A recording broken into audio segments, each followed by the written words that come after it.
a vécu une semaine vision, vous êtes les bienvenus aussi pour la continuer avec nous. Ceux qui n'ont pas pu vivre ça, on en reparlera juste aux annonces, mais on peut continuer d'aller sur le site où il y a chaque jour, sur 7 jours, il y a des vidéos. J'arrive à voir ceux qui ont vu les vidéos ou pas, parce que ceux qui me disent bonjour premier lieutenant, enfin ça, je sais qu'ils ont vu les vidéos. Et si vous ne comprenez pas cette blague, c'est que vous n'êtes pas allé voir les vidéos. Vivre l'évangile au quotidien pour nous et pour les autres. Désirer se fortifier en Christ. Vouloir que son amour dans ma vie soit exprimé. Par mes paroles, par mes actes, par mes pensées. Et puis aussi investir plus loin. Voilà ce qu'on a vraiment à cœur de vivre en tant qu'Église. Puis ce qu'on voulait rajouter ce matin avec toute l'équipe de responsables, c'est qu'on ne parle pas de cette vision, on n'a pas envie de vivre cette vision en se disant si on arrive à mettre cette vision en place, alors Dieu nous aimera plus. On ne fait pas ça pour ça. On pourrait se planter sur tous les objectifs, tous les mots, tous les termes, et puis même des espaces entre les mots, que Dieu ne nous aimerait pas moins. L'amour de Dieu ne dépend pas de nous, il ne nous aime pas parce que nous, il nous aime parce que lui. Et du coup, on amène, on communique, et puis on partage cette vision qu'on a envie de vivre en tant qu'Église, parce qu'on croit que pour aujourd'hui, c'est la manière dont Dieu nous appelle à vivre le royaume de Dieu, dans les mots d'aujourd'hui. Vivre l'évangile au quotidien. Pour pouvoir être acteur de son action dans ce monde.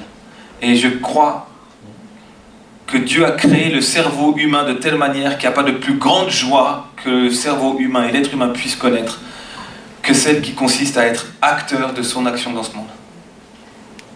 Quand tout d'un coup on voit que Dieu nous utilise pour quelque chose, c'est tellement exaltant. Quand tout d'un coup on chante les chants et on a l'impression qu'il y a l'Esprit de Dieu qui souffle avec nous les chants, c'est tellement bon, parce qu'on est dépassé, on est créé pour ça. Ce matin, je continue avec cette série « Je suis chrétien ». Épisode 4. J'espère que ce ne sera pas comme Top Model au niveau des épisodes. Épisode 218 000.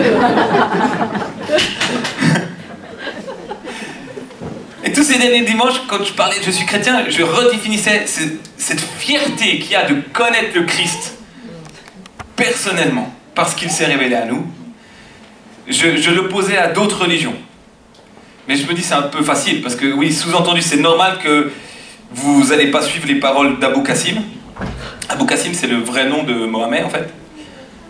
C'est sous-entendu, vous venez ici. Donc c'est un peu facile, je suis chrétien, donc ça veut dire que je ne suis pas musulman, pas bouddhiste, ok. Mais par rapport à ma culture, c'est aussi une redéfinition de dire je suis chrétien. Par rapport à notre culture occidentale, c'est dire je suis chrétien, je me définis comme chrétien, ça veut dire je ne suis pas d'abord un pur produit de l'Occident, ou de la pensée occidentale, de la culture occidentale. C'est dire, je ne crois pas que la croissance économique soit infinie. Je ne crois pas en ça. Il n'y en a qu'un seul qui est infini, et c'est Dieu. Dire je suis chrétien, c'est dire, oui, c'est bien possible qu'il y ait une phase de décroissance économique. Et c'est pas la fin du monde. Et c'est pas si grave que ça. Ça n'empêchera pas Dieu d'être Dieu, ça n'empêchera pas Dieu d'être là, et ça ne m'empêchera pas, nous, d'être avec lui dans la barque, et lui avec nous. Dire je suis chrétien, c'est dire je ne suis pas un pur produit de cette culture occidentale. Non, je suis chrétien. Et ce qui va animer, diriger ma vie, ce sera plus les paroles du Christ que la culture de ce monde. Dire je suis chrétien, c'est dire aussi je ne crois pas que la richesse soit uniquement le signe de bénédiction. C'est dire je refuse de croire que la richesse ou les plaisirs soient des dieux après lesquels il faut que je cours pour réussir ma vie. Des dieux sur l'autel desquels je devrais obligatoirement placer mon couple, ma famille, ma santé, mon temps. Je ne suis pas certain que dans l'histoire de l'humanité, il y ait eu une civilisation qui ait mis autant la richesse et la recherche des plaisirs comme unique sens de la vie. Ça a été souvent mis en avant, d'accord, mais comme unique sens, ou presque unique sens de réussite. T'as eu du plaisir? Ouais, ah bah t'as réussi. Ah non, tu peux avoir eu du plaisir et être vraiment complètement à côté. Et tu peux n'avoir eu pratiquement aucun plaisir dans une situation donnée et être en plein dans ce que Dieu t'appelle à être. Je suis chrétien. Ça signifie aussi que la vie que Dieu m'appelle à vivre, c'est une vie où j'accepte que la richesse, si elle n'est pas partagée, c'est aussi un piège. C'est aussi quelque chose qui peut étouffer ma foi. Et on y reviendra. Qui peut étouffer ma vie de prière. Que le confort peut être aussi quelque chose qui étouffe mon espérance. Et puis dire je suis chrétien, c'est dire aussi que je suis appelé à vivre cette vie-là, la vie réelle. C'est dire je refuse de vivre une grande partie de ma vie dans un monde virtuel. Que des robots me font croire plus vraie et plus excitante que la vie réelle. Non. C'est un mirage. C'est une diversion. On croit que ça nourrit, mais ça donne rien à manger. On croit que ça abreuve, mais ça donne rien à boire. Je suis pas sûr que Jésus me dira, le jour où je le verrai face à face, et bravo pour la manière dont tu es passé au level 7 de Warcraft, ou je sais pas comment ça s'appelle. Et je sens que si je demande comment ça s'appelle, il n'y a personne qui va dire « Ah, je sais que ça s'appelle comme ça, parce que vous allez sortir visé. »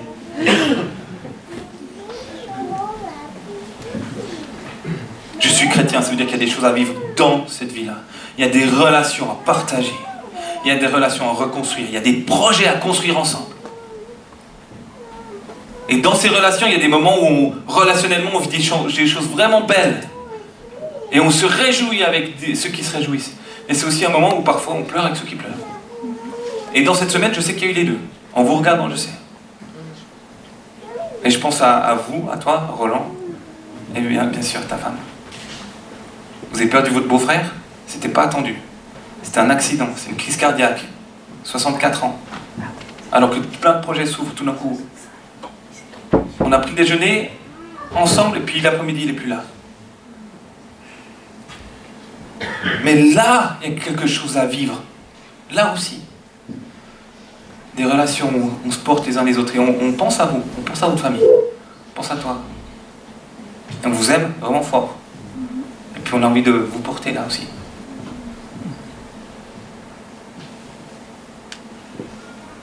C'est dans la vie réelle que Dieu m'appelle à être chrétien, pas dans une vie virtuelle. Même si parfois cette vie réelle est plus décourageante que la vie virtuelle. Parce que c'est pas si simple à vivre cette vie-là. Et dans ces moments où je disais voilà je suis chrétien, on a souvent opposé des choses à d'autres. Hein.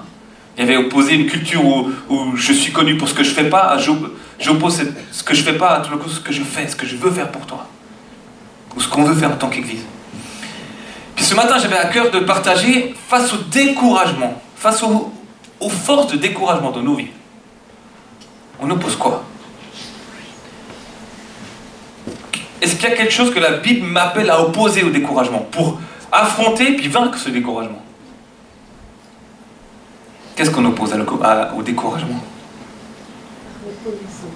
La reconnaissance. Ah ouais, j'ai pas pensé à ça. On fera un épisode 5. La persévérance. La persévérance. Les promesses. Les promesses de Dieu. L'espérance. Et on est plus réveillé à gauche, hein. Je pense qu'il manque d'air à droite, je crois. Patience. J'aimerais vous... Les musiciens, ils veulent pas répondre. J'oppose quoi? J'oppose, on verra ce que ce texte va nous apporter. Luc 8, versets 4 à 15. Jésus raconta cette parabole. Un semeur sortit pour faire des semailles. Lorsqu'il semait, lorsqu'il répandait sa semence, des grains tombèrent au bord du chemin. Ils furent piétinés par des passants. Et les oiseaux du ciel les mangèrent. Réelle source de découragement. D'autres tombèrent sur de la pierre, à peine eut-il germé que les petits plants séchèrent parce que le sol n'était pas assez humide. Deuxième source de découragement. D'autres grains tombèrent au milieu des ronces, celles-ci poussèrent en même temps que les bons plants et les étouffèrent. Mais d'autres tombèrent dans la bonne terre. Ils germèrent. et ils donnèrent du fruit. Chaque grain en produisit 100 autres. Et Jésus termine en disant, celui qui a des oreilles pour entendre, qu'il entende. Celui qui a des oreilles pour entendre ce message, qu'il l'entende par le cœur, parce que c'est là que ça se passe. Et puis quelques versets plus loin, il nous donne le sens. Jésus donne le sens de cette parabole. La semence, c'est la parole de Dieu. Au bord du chemin, ce sont les personnes qui écoutent la parole, mais le diable vient l'arracher de leur cœur pour les empêcher de croire et d'être sauvés. Sur la pierre, ce sont ceux qui entendent la parole, qui l'acceptent avec joie. Mais comme ils ne la laissent pas prendre racine en eux, la foi est passagère. Lorsque survient l'épreuve, ils abandonnent tout. La semence tombée au milieu des ronces représente ceux qui ont écouté la parole, mais en qui elle est étouffée par les soucis, les richesses, les plaisirs de la vie, de sorte qu'elle ne donne pas de fruits. Enfin, la semence tombée dans la bonne terre, ce sont ceux qui, ayant écouté la parole, la retiennent dans leur cœur, honnêtes et bien disposés. Ils persévèrent. Et ils portent du fruit. Ils persévèrent. Et ils portent du fruit. Face aux forces de découragement, j'oppose la persévérance. Enfin, j'oppose. Heureusement que ce n'est pas moi. La Bible. La parole de Dieu oppose la persévérance. Un terme super à la mode. C'est hyper fun de parler de persévérance. Tu sais ce qui m'aide à persévérer dans ce texte? Ce qui m'encourage de manière étonnante, c'est la qualité de la semence en question. C'est une des leçons magnifiques de ce texte. Assez connu, c'est vrai. Mais c'est que le problème ne vient pas de la semence. La semence, elle a tout. Elle est bonne. Elle va apporter du fruit, c'est sûr. Elle a tout ce qu'il faut en elle pour se multiplier. Et si tu avais un microscope qui permettait de voir dans la semence le code génétique du plan de Dieu, dans sa parole, dans son Fils unique et dans son esprit, dans ta vie, tu dirais « Waouh ! C'est extraordinaire. Cette semence, elle est que bonne. C'est la parole de Dieu pour ta vie, dans ton cœur. » Il n'y a rien de mal là-dedans. Et des fois, ça fait un peu mal parce que ça nous dit la vérité. Mais c'est bon à entendre. Sur ma vie, c'est bon à entendre. C'est dur, mais c'est bon. Cette semence, elle a tout ce qu'il faut pour porter le fruit qu'elle aimerait porter. Et la semence, en termes techniques de moi, je suis hyper technicien dans le domaine. La semence, c'est le fruit d'une plante qui a donné sa vie. Je suis content de voir Rolf qui fait comme ça. Un agriculteur qui fait comme ça, je ne suis pas à côté de la plaque. Dans la semence, il y a tout ce qu'il faut pour que la plante, de la même sorte, puisse revivre. Fois 5, fois 10, fois 100, fois 1000. Dans la semence, il y a l'espérance de la moisson future. C'est tellement précieux, la semence, pour un agriculteur. C'est un trésor, c'est le fruit d'une récolte passée. C'est le salaire de beaucoup de peines données. Et puis c'est l'assurance d'un avenir assuré.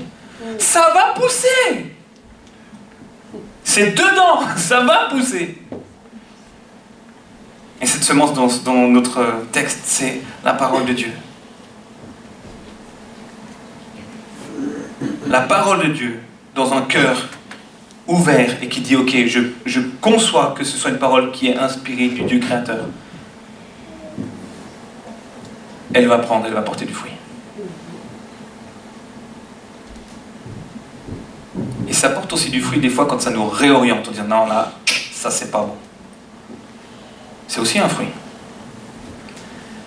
Mais la parole de Dieu, on voit que dans l'évangile de Jean, cette parole de Dieu, c'est pas juste une parole soufflée, c'est une parole qui vient incarner, c'est un être humain. La parole de Dieu, la communication que Dieu veut pour l'homme, en chair et en os, en un homme, Jésus. Et la semence, si la semence c'est ce qui reste d'une plante qui a donné sa vie, alors ce qui reste de Dieu, de la parole de Dieu qui a donné sa vie pour nous, c'est son Esprit Saint. C'est l'Esprit de Dieu, celui qui planait lors de la création du monde. Celui qui était dans le cœur d'Adam et Ève avant leur folle rébellion. celui qui a guidé tout un peuple à travers un désert. Et c'était visible le jour par la nuée et la nuit par du feu. Celui qui a inspiré les prophètes, celui qui a fait en sorte que tout d'un coup, Marie devienne enceinte. Sans autre chose que juste un miracle. Ce même esprit-là, Dieu veut le placer, Dieu le place dans un cœur qui le reçoit. Et c'est que bon.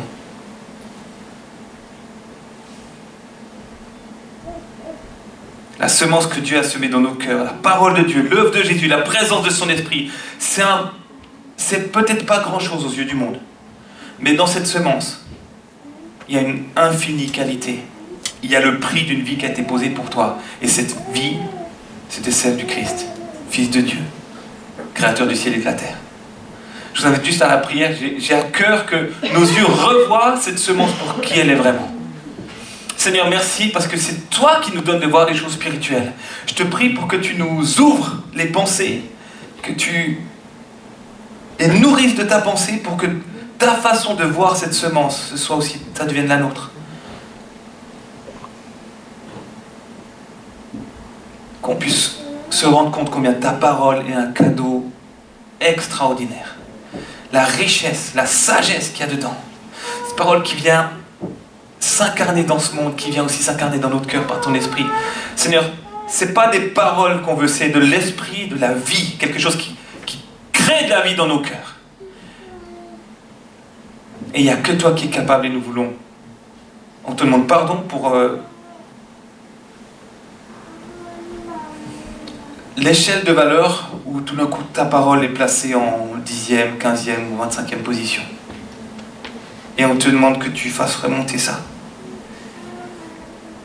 Pour qu'on considère ce que tu fais, ce que tu es comme la chose la plus précieuse de ce monde. Amen.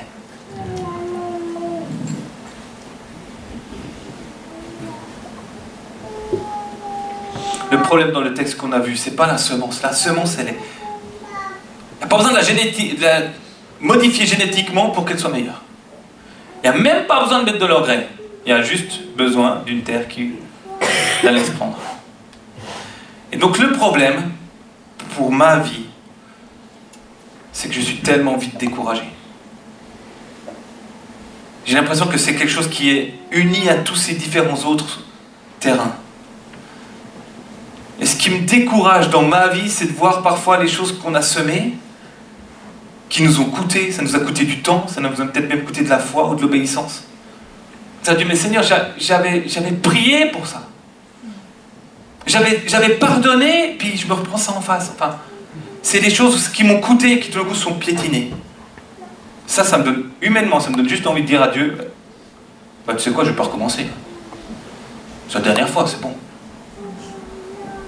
Une autre chose qui me décourage, c'est quand je vois des gens, ou des chœurs, ou des groupes, qui, tout d'un coup, tu as l'impression, ah, ça a pris, oh, mais Seigneur, c'est tellement beau.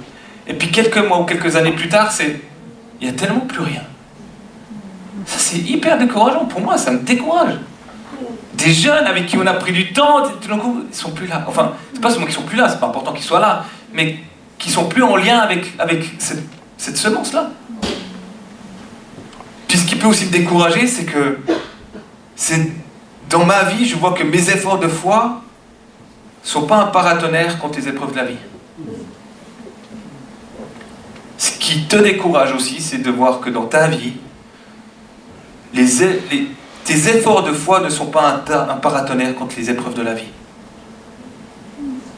Et face aux forces de découragement qui viendraient, à force de voir mes efforts d'amour, de gentillesse ou de foi être piétinés, à force de voir des débuts abandonnés ou des fruits étouffés, petit à petit, il y a du découragement qui vient.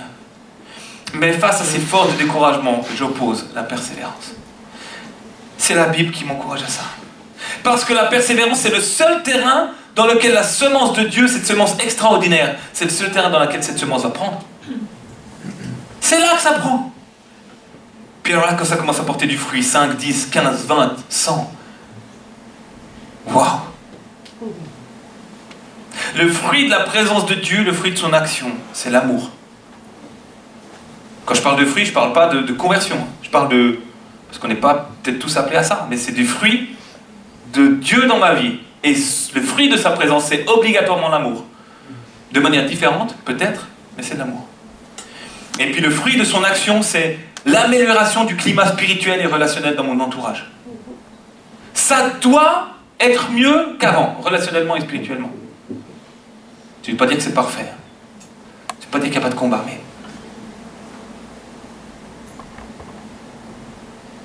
ça peut tout d'un coup changer. Mais c'est un combat spirituel.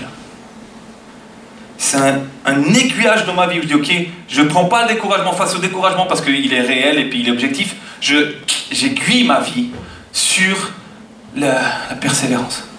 Et des fois, j'ai même pas la force de le faire. Alors je demande, Seigneur, viens m'aider, donne-moi le vouloir et le faire. Parce que le vouloir, je ne l'ai pas. Des fois, c'est bien de continuer de désespérer un petit peu, puis tu t'en... Clac, clac, c'est nul, tout le monde est... Et je persévère. Quand je dis je, c'est pas moi, hein, c'est nous en tant que chrétiens. Je suis chrétien, je persévère. Je demeure, je persévère, je lâche pas l'affaire, je zappe pas, même si ça devient difficile. Parce que je veux tellement que dans notre ensemble, ça porte les fruits de la présence de Dieu. Mais je m'accroche pas à rien. Je ne persévère pas dans le vide, c'est pas juste moi qui, allez Gilles, tu te tiens, tu t'accroches. Non. Persévérer, c'est demeurer. Demeurez en moi et moi je demeurerai en vous. C'est une promesse. T'as dit par rapport au découragement, les promesses. Demeurez en moi, je demeure en vous. Et c'est Dieu lui-même. Un sarment ne saurait porter du fruit tout seul sans demeurer attaché au cep. Il en est de même pour vous. Si vous ne demeurez pas en moi, vous ne pouvez porter aucun fruit. Je suis le cep de la vigne. Je reprends les paroles dans Jean 15, c'est Jésus qui en parle. Vous êtes les sarments. Vous n'êtes pas les ceps. Je ne suis pas un cep. Je ne peux porter personne. Je suis un sarment. Celui qui demeure en moi et qui je demeure portera du fruit en abondance, car sans moi vous ne pouvez rien faire. Et je pense qu'une des sources de découragement, c'est aussi quand des fois on porte des gens, on croit qu'on est le cep. Et on porte du monde. Non. S'il arrête de porter du monde, porte des fruits, ça sera plus simple.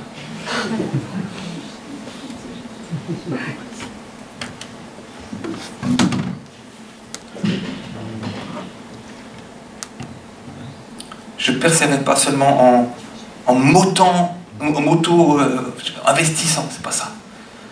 Je persévère en demeurant en Dieu, dans sa parole, dans l'obéissance à ses commandements, dans l'amour les uns pour les autres.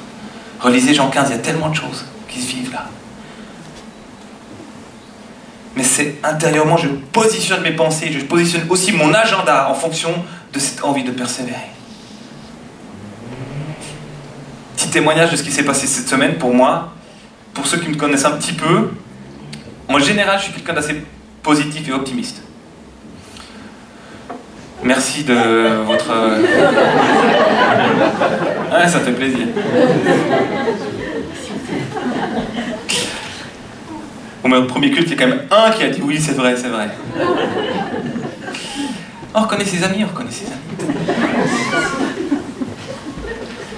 J'étais découragé mardi. Franchement, j'étais découragé. Je sais pas pourquoi. Alors ça peut être des fois le sommeil, enfin il peut y avoir des choses juste terre à terre, voilà.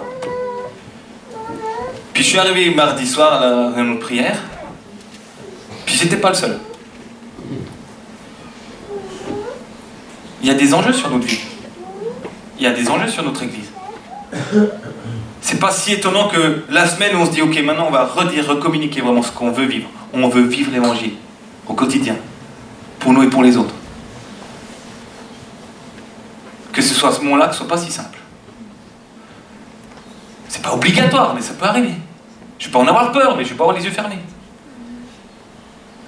Et puis on a pris du temps, on s'en est rendu compte, on s'est positionné spirituellement, on a pris autorité par rapport à des forces de découragement en disant mais ça vient pas de Dieu. Et Philippe a prié avec l'impression de enlever la prise, tu sais. Quand tout d'un coup tu as un moteur qui est en marche, tu n'arrives pas à l'arrêter.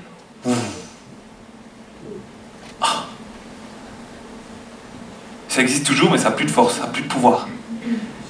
Ce qui m'a manqué, c'était pas du sommeil. Ce qui m'a manqué, c'est un positionnement spirituel. C'est des temps de prière. Parce que souvent, quand on est découragé, on n'a même pas envie tout cas moi. J'ai même pas envie, j'ai plus envie de regarder la télé, j'ai pas de télé, mais c'est pour te dire à quel point j'ai pas envie de lire la Bible. C'est vrai. Il m'avait manqué d'autorité, il m'avait manqué de prière, il m'avait manqué de frères et de sœurs à qui je disais « Écoute, je suis découragé, prie pour moi. » Et il m'avait manqué de clairvoyance. On a prié une demi-heure. J'étais différent, c'était fini. Le découragement, derrière le découragement, il y a souvent quelqu'un, et c'est pas Dieu. Face au découragement, j'oppose la persévérance. Je suis chrétien.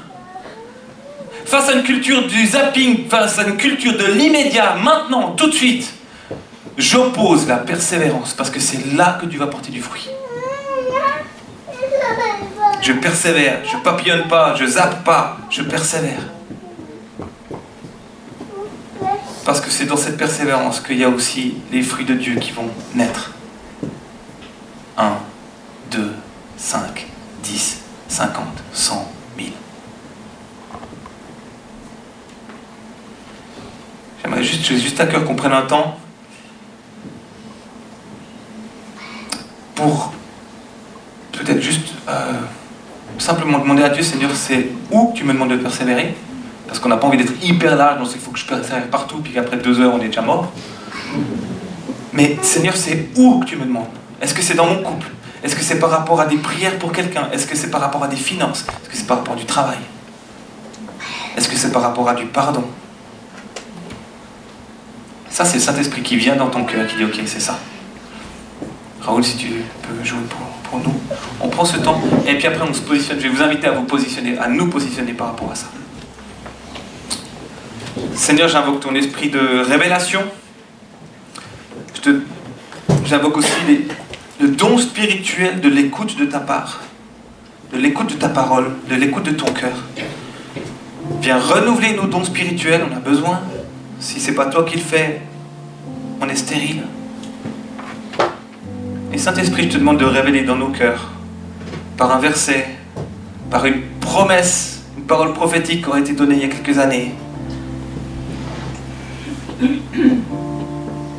par une parole peut-être de sagesse que quelqu'un nous a donnée dans un sujet de notre vie ou par rapport aussi à des luttes, des tentations. Je te demande que tu révèles dans chacun des cœurs où tu m'appelles à persévérer.